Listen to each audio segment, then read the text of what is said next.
You pack the lunch. You try to get it right. Something familiar, something balanced, something they usually eat, and then it comes back, barely touched or completely untouched. And now you're wondering what went wrong this time. Was it the texture? Was it too different? If lunchboxes have been feeling like a daily guessing game, you're not alone. Quick reminder, we're not professionals. Always consult a professional for personalized guidance. Today we're talking about something many parents deal with daily, the lunchbox struggles. Ready? Because this is Kind Parent Collective, less perfect parent, more real one. It's not about picky eating. Let's start here. For many autistic and ADHD children, this isn't just picky eating, it's sensory. Texture, temperature, smell, even how the food looks in the container. What feels normal to us can feel overwhelming or even uncomfortable for them. So when food comes back untouched, it's often not refusal, it's regulation. Texture is everything. If you've noticed your child eats certain foods consistently, there's usually a pattern. Crunchy foods, soft foods, dry foods, foods that don't mix. Texture can feel more important than taste, and even small changes like a slightly soggy cracker or a different brand can be enough to make a food feel not safe. So one of the biggest shifts is this. Instead of focusing on variety, start by honoring texture preference. The safe food anchor. One helpful approach is making sure every lunchbox has at least one safe food. Something you already know they'll eat, not something you hope they'll try, something reliable. Because when a lunchbox feels entirely unfamiliar, it can feel overwhelming. But when there's at least one safe option, it lowers the pressure. And sometimes that's what makes everything else more approachable. Keep it predictable, even if it looks repetitive. You might notice your child wanting the same lunch every day, and that can feel concerning. But for many neurodivergent children, repetition feels safe.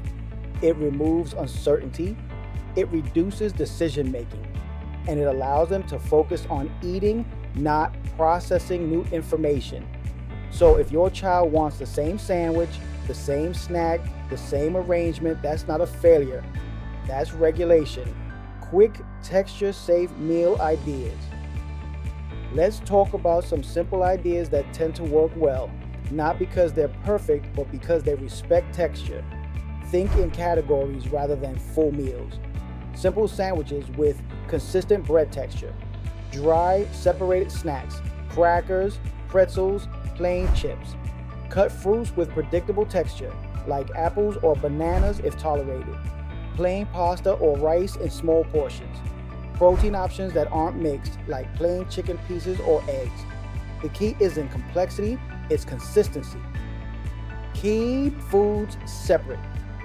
One small detail that makes a big difference: separation. When foods touch, mix, or change texture, it can make the entire meal feel wrong. Using containers with sections can help, or simply packing items separately. Because for some children, it's not about the food itself, it's about how the food is presented. Temperature matters more than we think. Some children are very sensitive to temperature changes. A food that's supposed to be warm but turns lukewarm, or something that softens over time, can become unappealing. So it can help to think about, how will the food feel hours later? Choosing foods that hold their texture and temperature better can reduce surprises. Involve your child, even a little. If possible, involve your child in small parts of the process, not in an overwhelming way, but simple choices. Do you want this or this? Should we pack this today or tomorrow? This gives them a sense of control.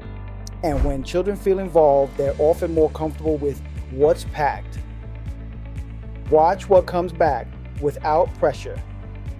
One of the most helpful things you can do is observe what gets eaten, what gets left, what changes from day to day, without turning it into pressure, because patterns will show up over time. and those patterns tell you more than any list ever could. Lunch at school is different.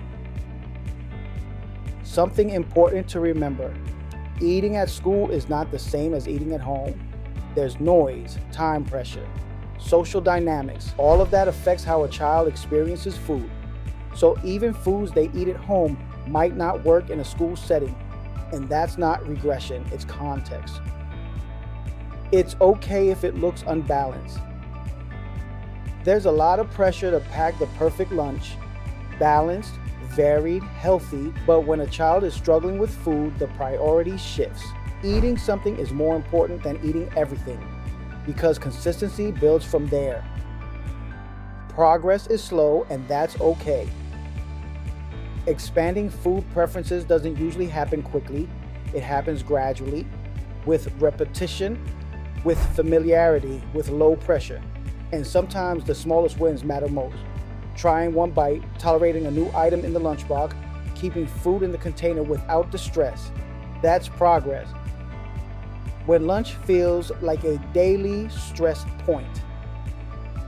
If lunchboxes have been a daily source of stress for you or your child, it's okay to simplify, to reduce pressure, to focus on what works right now. Because this phase doesn't last forever, and your child's relationship with food is something that builds over time. You're not failing this. It's easy to feel like you're not doing enough, like you should be offering more, trying harder. But if you're showing up every day, trying to understand what works for your child, you're already doing something important. This isn't about perfect lunches, it's about supportive ones. The open lunchbox moment after school. There's a moment many parents quietly brace for. Opening the lunchbox at the end of the day.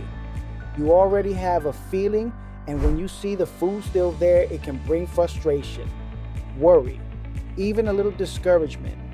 But this moment matters more than we think, because how we respond can shape how our child feels about food moving forward. Instead of jumping straight to, why didn't you eat this? You can stay curious. Keep it light, even neutral.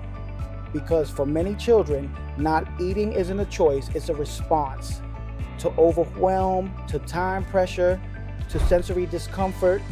And when that moment stays low pressure, it keeps the door open for tomorrow, for trying again, for slowly building a better experience over time. If lunchboxes have been feeling like a battle lately, you're not alone. And it's not because you're doing something wrong. Here at Kind Parent Collective, we believe that small, thoughtful adjustments like honoring texture, predictability, and comfort can make a real difference. You don't have to win the lunchbox every day. You just have to make it feel a little more manageable. And if today was rough, you still did enough. Catch you on the next one.